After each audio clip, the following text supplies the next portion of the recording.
النهارده كان فيه عرض جوي مبهر ورائع وجديد الحقيقه بمنطقه الاهرامات في الجيزه، وحضروا الدكتور خالد العناني وزير السياحه والاثار، والطيار محمد منار وزير الطيران المدني، والدكتور اشرف صبحي وزير الشباب والرياضه، واللواء احمد راشد محافظ الجيزه، وفريق محمد عباس قائد القوات الجويه، والدكتور مصطفى وزير الامين العام للمجلس الاعلى للاثار، والسفير هونج جين ووك سفير كوريا الجنوبيه في القاهره، والاستاذ احمد عبيد مساعد وزير السياحه والاثار، وعدد من قاده القوات المسلحه وقيادات وزاره السياحه والاثار. طبعا العرض كان يعني بيراميدز اير شو 22 كان اهو قدام حضرتك، كان حاجه مبهره جدا في سماء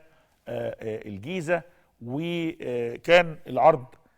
بالتعاون القوات المسلحه القوات الجويه والفريق عباس حلمي ووزاره السياحه والجانب الكوري. كان الحقيقه عرض مبهر وبيظهر يعني، وكان فيه مظليين، وكان فيه مجموعه من التشكيلات الجويه المبهره زي ما احنا شايفين في سماء القاهره بهذا الشكل الرائع. ده بيمثل ترويج للسياحه في مصر بوجه عام، ومنطقه الاهرامات بوجه خاص. هذه المنطقه اللي هيبقى فيها المتحف المصري الكبير، واعتقد هذه المنطقه يمكن ان يطلق عليها عاصمه السياحه في العالم، عاصمه السياحه العالميه، عاصمه الاثار العالميه. منطقه الاهرامات